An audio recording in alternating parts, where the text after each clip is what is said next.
Network पे मैं हूं आपके साथ रवीक्षा शर्मा। नीलम सेठ की आज 5 तारीख की रिपोर्ट में कुल 4 खबरें हैं। इसमें पहली खबर दाहोद से है, जहां कचरा कलेक्शन की डोर टू डोर योजना ड्राइवरों के बीच हुए विवाद के कारण पिछले कुछ दिनों से प्रभावित है। नगर पालिका के अधिकारियों का कहना है कि आने वाले 2-3 दिनों में ये समस्या सुलझ जाएगी। दूसरी खबर दाहोद जिले से है, जहां आज सुबह अच्छी मात्रा में बेमौसम बारिश होने से ठंडक बढ़ गई है। तीसरी खबर बंगाल सहित 3 राज्यों में भाजपा की सरकार बनने पर दाहोद पालिका चौक में आतिशबाजी कर जश्न मनाया गया। चौथी खबर झालोद में कक्षा 12वीं के परिणामों में बेटियों का दबदबा रहा। आइए इन खबरों पर विस्तार से नजर डालने से पहले आपसे अनुरोध है कि प्रसारण न्यूज चैनल को लाइक और सब्सक्राइब करें। तो चलिए अब इन खबरों पर नजर डालते हैं। पहली खबर दाहोद शहर में प्राथमिक सुविधाओं के मामले में एक समस्या सुलझाओ तो 13 नई खड़ी हो जाती है, जैसी स्थिति पैदा हो गई है। शहर में डोर टू डोर कचरा कलेक्शन की योजना पिछले कुछ दिनों से डगमगा रही है। दरअसल डोर टू डोर योजना में 20 वाहनों के जरिए कचरा उठाने का काम 20 ड्राइवर और 20 हेल्पर मिलकर करते हैं। कुछ दिनों पहले इन ड्राइवरों के बीच किसी बात को लेकर विवाद हो गया था। पुलिस में शिकायत भी दर्ज हुई थी और इसके बाद ड्राइवर काम से अलग हो गए थे। इस वजह से 4 से 5 दिन पहले शहर में ये योजना अटक गई थी और 2-3 दिनों तक कचरा कलेक्शन बंद रहा था। ये स्थिति पैदा होने पर काम करने वाली एजेंसी कचरा वाला ने दखल दिया और सभी ड्राइवरों को निकालकर नए ड्राइवरों की भर्ती शुरू कर दी। लेकिन पर्याप्त संख्या में ड्राइवर न मिलने और केवल 10 के करीब नए ड्राइवरों के आने से काम शुरू तो किया गया, लेकिन नए ड्राइवरों ने शहर के इलाके नहीं देखे हैं। इस कारण शहर के लगभग 40 से 50% हिस्से में ही कचरा कलेक्शन हो पा रहा है। बाकी आधे शहर में कचरा उठना बंद है और शहरवासी इसका खामियाजा भुगत रहे हैं। इस घटना को देखते हुए शहरवासियों की हालत करे कोई भरे कोई जैसी हो गई है। हालांकि स्वास्थ्य विभाग की ओर से ये काम संभालने वाले सैनिटरी इंस्पेक्टर जयपाल सिंह का कहना है कि आने वाले 2 से 3 दिनों में ये समस्या सुलझ जाएगी। शहर में कचरा कलेक्शन की गति धीमी होने से शहरवासी परेशान हैं। जगह जगह कचरा जमा होने से महामारी फैलने सहित अन्य बीमारियों का डर सता रहा है। ऐसे में ये बेहद जरूरी है कि शहर में तत्काल प्रभाव से डोर टू डोर कचरा कलेक्शन सुदृढ़ और व्यवस्थित तरीके से शुरू हो। दाहोद शहर में चल रही डोर टू डोर कचरा कलेक्शन योजना में कुल 20 वाहनों द्वारा कचरा उठाया जाता है, जिसमें ड्राइवर और हेल्पर मिलकर कुल 40 कर्मचारी काम करते हैं। अधिकारी बता रहे हैं कि इस काम के लिए नगर पालिका में हर महीने 14 से 15 लाख रुपए का बिल बनता है, जिसका मतलब है कि साल भर में ये बिल 1.5 करोड़ रुपए से भी ज्यादा का होता है। जब शहरवासियों के इतने भारी भरकम पैसे खर्च हो रहे हैं तो शहरवासियों को उसी के अनुरूप अच्छी व्यवस्था भी मिलनी चाहिए। अगली खबर आज सुबह दाहोद शहर सहित जिले के फतेहपुरा, झालोद और लीमड़ी इलाकों में मौसम में अचानक बदलाव आया और आसमान में काले घने बादल छा गए। इसके बाद तेज आंधी चलने से शहर के कुछ इलाकों में बिजली गुल हो गई और फिर बादलों की गड़गड़ाहट तथा बिजली की चमक के साथ भारी बेमौसम बारिश हुई, जिसके कारण जगह जगह सड़कों पर पानी भर गया। मौसम में अचानक आए इस बदलाव और गरज के साथ हुई भारी बेमौसम बारिश के कारण अनाज मंडी में खुले में रखा अनाज भीग गया, जिससे व्यापारियों को नुकसान उठाना पड़ा है। गुजरात और मध्य प्रदेश की सीमा पर स्थित मध्य प्रदेश के झाबुआ जिले में भी आंधी तूफान और बेमौसम बारिश का असर देखने को मिला है।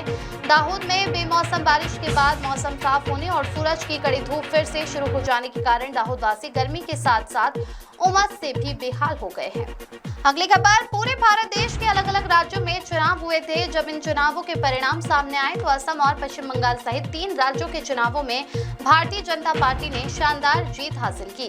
इस विजय उत्सव के तहत 4 मई को दाहोद की पुरानी नगर पालिका में दाहोद भारतीय जनता पार्टी के विधायक, जिलाध्यक्ष, शहर अध्यक्ष, सभी पदाधिकारियों, निर्वाचित पार्षदों, युवा मोर्चा के सभी कार्यकर्ताओं और महिला मोर्चा की सभी बहनों ने पटाखे फोड़े। साथ ही एक दूसरे को झाल मुड़ी खिलाकर और मुंह मीठा कराकर बधाई दी एवं जीत का जश्न मनाया। અને એના કાર્યકર્તાઓ માટે આજે સુવર્ણ દિવસ છે, કેમ કે જ્યાં ભારતીય જનતા પાર્ટીને આ સ્થાન પર પહોંચવા માટે હજારો કાર્યકર્તાઓએ બલિદાન આપ્યા છે અને જે ધરતી ઉપર ભારતીય જનતા પાર્ટીના સંસ્થાપક શ્યામા પ્રસાદ મુખર્જીએ જન્મ લીધો છે, એ બંગાળને આજે ભારતીય જનતા પાર્ટીએ 200થી ઉપર બેઠકો મેળવીને સર કર્યું છે। સાથે સાથે પોંડિચેરી એ પણ સર કર્યું છે। આસામની અંદર પણ 100 કરતાં વધુ બેઠકો ભારતીય જનતા પાર્ટીએ મેળવી છે। સાથે સાથે તમિલનાડુમાં પણ કોંગ્રેસની સાથી પક્ષનું શાસનનો અંત આવ્યો છે અને સાથે આપણી ઉમરેઠની વિધાનસભા જે બાય ઇલેક્શન હતું એ પણ ભારતીય જનતા પાર્ટી જીતી છે અને બંગાળને જીત્યા પછી એવું લાગે છે કે આ એક નારી શક્તિનો વિજય છે, કેમ કે બંગાળની અંદર નારી अगली खबर, गुजरात माध्यमिक और उच्चतर माध्यमिक शिक्षा बोर्ड द्वारा घोषित किए गए कक्षा 12वीं विज्ञान और सामान्य प्रवाह के परिणामों में झालोद नगर ने शानदार सफलता हासिल की है। परिणामों के बाद झालोद नगर के 4 मुख्य विद्यालयों में भारी खुशी का माहौल देखने को मिला, जिसमें विशेष रूप से बेटियों ने उत्कृष्ट प्रदर्शन कर बाजी मारी है।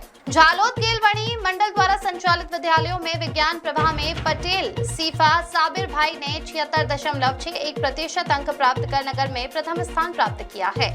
साथ ही उन्होंने मुस्लिम समाज का गौरव भी बढ़ाया, जबकि भुनातर प्रेम कुमार 74.61% के साथ दूसरे और गरासिया पंकज भाई 70.15% के साथ तीसरे स्थान पर रहे। दूसरी ओर सामान्य प्रवाह में शाह खेली चिराग कुमार ने 92.71% अंक प्राप्त कर पूरे क्षेत्र में स्कूल का नाम रोशन किया है। खेली की सबसे विशेष और गौरवपूर्ण उपलब्धि ये रही कि उसने सांख्यिकी जैसे कठिन विषय में 100 में से 100 अंक प्राप्त कर अद्भुत सफलता हासिल की है और वणिक समाज का नाम रोशन किया है। इसके अलावा पांचाल पिनाक कुमार ने 90.86% और मालीवाड़ प्रज्ञाबेन ने 87.29% अंक प्राप्त कर शानदार प्रदर्शन किया, जिसके लिए उन्हें बधाई दी गई। नीलम सेठ की रिपोर्ट। મારું નામ પટેલ શિફા સાબિર અહેમદ છે। હું ધોરણ 12 સાયન્સમાં બીએમ હાઈસ્કૂલ ઝાલોદમાં અભ્યાસ કર્યો છે।